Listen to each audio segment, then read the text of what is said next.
I went over to my family's house for dinner a couple nights ago, and my father was raving and couldn't stop talking about a case I'd never heard of that apparently has just wrapped up.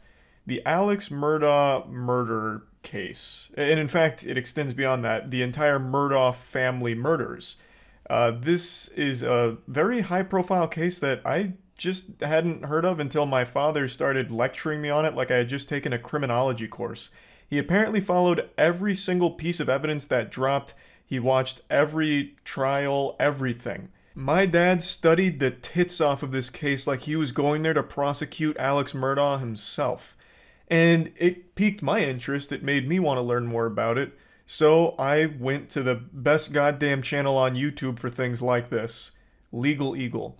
Legal Eagle recently made a full, beautiful breakdown going over every single piece of evidence and every single key point in the entire Murdaugh history. So I'm going to put a link to that in the description, but I just kind of wanted to share it with all of you because this is one of the more deep and disturbing cases I've learned about in quite a while. So I just wanted to share kind of the gist of it with all of you, but I highly recommend watching Legal Eagle's video on it if you want to learn the most about it and see how everything unfolded. You see the Murdaugh murders. So my dad just told me about that. I didn't know anything about it. And he was apparently embezzling money for a long time, a pathological liar, an oxy addict, and he snapped and killed his son and wife. My dad was telling me all about it, apparently. Or, not apparently, my dad was telling me all about it. Apparently, it was a wild case, and I didn't hear shit about it.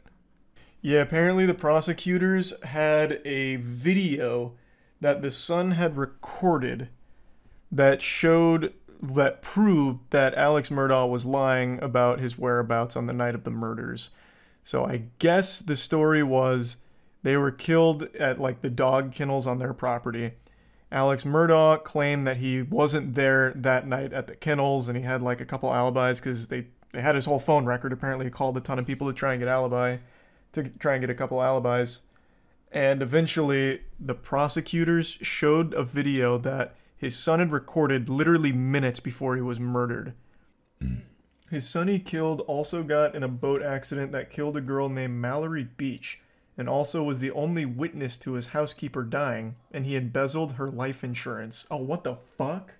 Close. Los Angeles area double murder expert O.J. Simpson predicted that the Alec Murdaugh jury would acquit the Low Country lawyer of double murder. It turns out that Simpson's powers of prognostication don't really work for murders he wasn't directly involved in.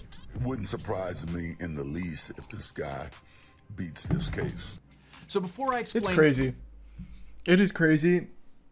We have O.J. Simpson on Twitter dropping reaction videos, giving his opinion on how another murderer could potentially beat their case. That blows my mind. Randolph Murdaugh Sr. was elected solicitor in 1920 and served until he was killed by a freight train in 1940. Sounds like a murder. That sounds like an actual old western murder where they tied him to the train tracks. Don't know the situation, it literally just sounds like he was murdered. Now, some people suspected that the freight train incident was a suicide because no one could figure out why Randolph's car stalled on the tracks.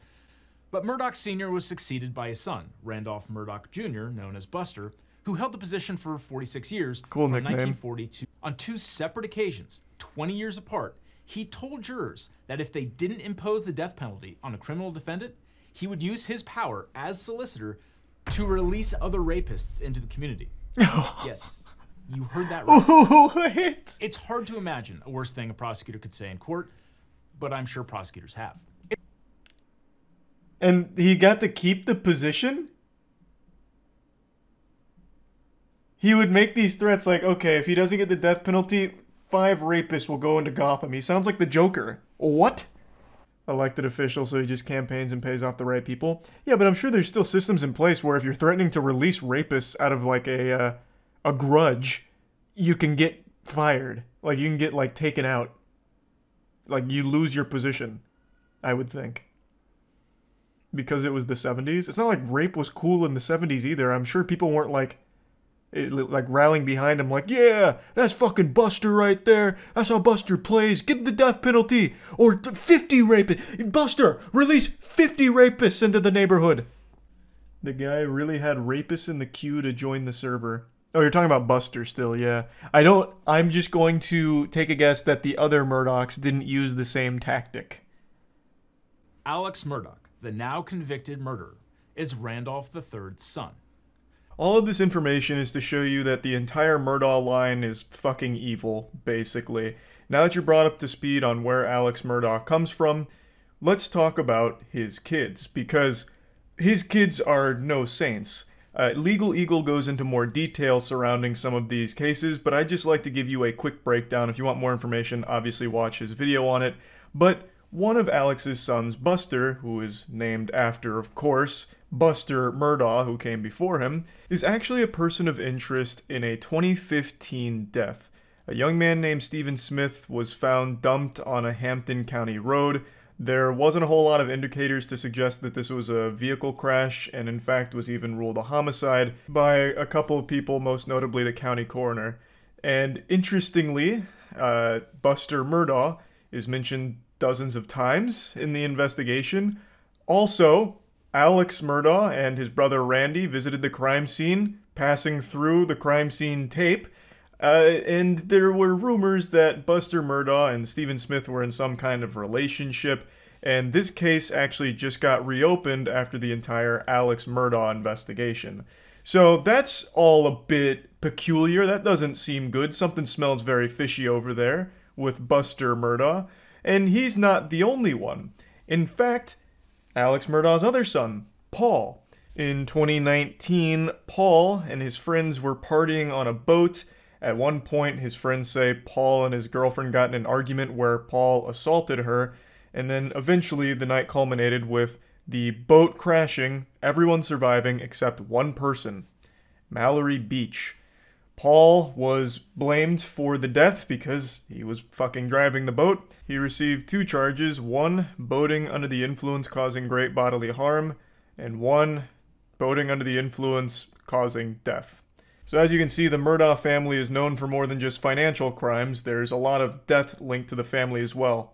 And there's still more. There's still one that I haven't even talked about, one that happened before Alex Murdaugh killed his son and wife. In 2018, their housekeeper Gloria Satterfield allegedly tripped over one of their dogs and fell down the stairs and died at their hunting lodge. Alex Murdaugh then instructed Gloria Satterfield's sons to sue him for insurance money. However, he neglected to inform them that he had already collected on 2 settlements and basically robbed them of about $4.3 million from the insurance here. The man is just pure evil, just a shriveled, pruny, fucking ghost-looking motherfucker whose entire bloodline seems cursed and is nothing but bad news. It is disgusting. His lawyer said he planned to sue Alex and Maggie personally, because they allegedly kept a beer refrigerator at the hunting lodge and underage kids were free to drink up. Given the scale of Alex's financial crimes, discovery of his assets would have revealed years of Murdaugh's criminality. Later that same night, Alex allegedly found Paul and Maggie dead outside the kennels at the Murdaugh's sprawling hunting estate. I'm really trying to break this down into the most concise form possible just to convey like the general story of the situation, but again, I can't recommend checking out Legal Eagle's full video on it for the absolute best breakdown. In a nutshell, years and years and millions upon millions of dollars of stolen money and financial crimes were about to be brought to light, all of which Alex Murdaugh was panicked about. So, the main theory behind his motive for killing Paul and his wife Maggie is he needed some way of buying time to weasel his way out of this situation. I shit you not. The murder of his son, Paul, and wife Maggie, right now the leading theory is he did it for sympathy, to portray himself as a victim, and to basically just buy himself some extra time to get out of the situation because all of these financial crimes that have built up over years were about to be fucking blasted publicly. All of it was going to come to light. So that was his plan. Now, Paul was murdered before he ever stood trial for the death of Mallory Beach. But I'm getting a little ahead of the story because there was one other baffling situation that occurred involving a hired hitman that Alex himself hired to shoot and kill him so his other son could get his insurance money. So Alex admitted to stealing from Chris and blamed his behavior on an opioid addiction. And then hours later, that same day after that conversation with Chris, Alex was shot in the head. Yes. Seriously. Does this seem like a far-fetched Netflix series yet? So, now we're at the part that I know. Everything that preceded this, fucking wild. No clue. But now we're getting into the part that my dad was talking about, and now I'm kind of in the know on where all this goes. Chat just educated me about this, so I have the spoilers here. But I guess I won't drop the spoilers. But I see now what has happened and how things have got to this point. Yes, but I mean, I'm okay. Alex later admitted that he hired his cousin Eddie to shoot him. So Alex's remaining son Buster could get the life insurance. $10 million life insurance policy. But apparently cousin Eddie wasn't up to the job because the gunshot wound was National just a Lampoon that temporarily blinded Alex. Eddie would also turn out to be Alex's oxycodone dealer. Alex later admitted that he stole from his law partners and clients to fund his addiction to painkillers. According to Hold on, then my dad's calling me about the Murdoch shit that I just sent him with this. Hold on. Yeah, well, did you even know about all of the Murdoch shit with his family? Like how his son is most likely responsible for deaths as well? Yes. You and his son that, like, was in the boat accident. Yeah, the boat. Yeah, the whole deal. I mean, yeah, I know all the background of the whole thing. Yeah. And then how he tried to set up, like, his own... Yeah, I just got to that point. Cousin Eddie to, like, a hitman to shoot him for the life insurance policy for Buster. Yeah, and then they fucked that whole thing up. Okay, I didn't know if you knew any of that because you didn't mention it. That shit's crazy. Well, see, that's why I haven't been playing any games. I got so into this shit. I'm like, I can't stop. It's like, see, that's why I said this is 10 times better than the goddamn O.J. Simpson. Yeah, no, this is absolutely wild. I had no idea it was like so deep reaching. I know. See, that's what I'm telling you. So you think it's pretty cool, right? Well, cool is like probably a weird word to use for it, but like it's fascinating. Like it feels like it's some kind of crazy movie. Yeah, he's really into the whole Murdoch shit. He got like encyclopedic knowledge on this whole thing apparently. He didn't even mention the family stuff, so I thought that'd be news to him. Yeah, no, this whole family's rotten. Although I haven't heard anything about the mother, so maybe she didn't do anything terrible. I have no idea. For violent schemes. Real quick though, was his plan actually to die? Like, did Alex Murdoch hire cousin Eddie, goofball McGee, red-blooded patriot, fucking wild maniac to come shoot him and kill him? That's wild. So his plan was actually to die. He said, come shoot me in the head. And then he survived. He's like, damn it. Time to change plan. Wow. Hey, a lot of things can be said about Alex Murdoch, but God damn it, he gave it 110%. This man was ready to literally kill himself so that way his son could still have some fucking cheated funds. $10 million life insurance policy. The drug dealer. The trial's biggest bombshell was an unsent Snapchat Yes, video this is the one that my recovered dad from was Paul's talking phone. about. Alex told police he had last seen his son and wife 90 minutes before he found their bodies. Several witnesses testified that they could hear Alex's voice in the background of the video. Hey, he's got a bird in his mouth. Come here. Did the Snapchat video influence Alex's decision to testify on his own behalf? Almost certainly yes. The very first Well, thing yeah, and I think that is very clearly his voice in the Snapchat video. Very clearly. Alex did on the witness stand was fess up that he lied about being at the kennels. Alex admitted it was his voice on the video. Were you in fact at the kennels at 8:44 p.m. on the night Maggie and Paul were murdered? I was. Did you? So then he absolutely just admits to a lie right there. I do want to point out, This man's got some wild hair coloration here. This looks like a weird slider in a Dark Souls creator. He looks like a French fry with like some cheese sauce on the top. That shit is going hard. You lied to Sled Agent Owen and Deputy Laura Rutland on the night of June 7th. I did lie to them, and I'm so sorry that I did. Other than lying to them about going to the kennel, I was very Holy cooperative shit. in every aspect of this investigation. When Alex's brother Randy overheard Alex trying to bribe a nurse to let him use her phone, he thought it was suspicious. And brother Randy called the police, and the story began to unravel. Oh, Jesus Christ. Sled sketch artist and spent Man, this guy just straight up looks evil.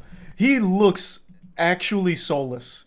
Those are some hollow, empty devil eyes right there. 100%.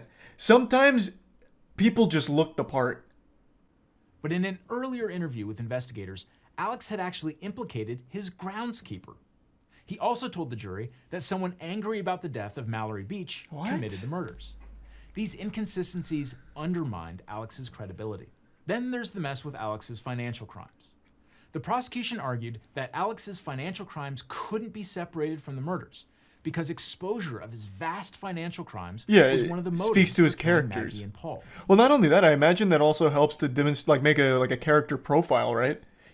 I don't know if that is actually something that's usable in court, but doesn't that also serve to poke holes in the credibility since all of these financial crimes hinged on a bunch of lies and embezzlement and all of that? Or is that not allowed?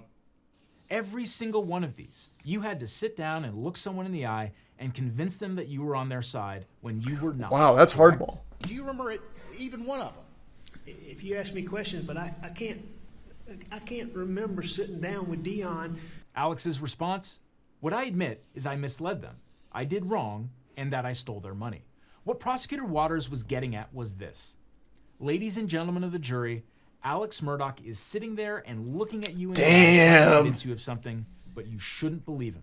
Just look at how he lied in the past. That's Moreover, strong Alex as fuck. testified that all of his financial bad deeds were caused by his drug habit, which was costing him as much as $60,000 a week. As for the weapons, prosecutors said casings for bullets from a .300 Blackout rifle were found near Maggie's body. And the Murdaughs owned a rifle chambered in .300 Blackout, and the weapon is now missing. Alex also couldn't account for the clothing he was wearing on the day of the murders. His clothes had never been found. His mother's caregiver testified that after the murders, Alex tried to remind her about what he was wearing.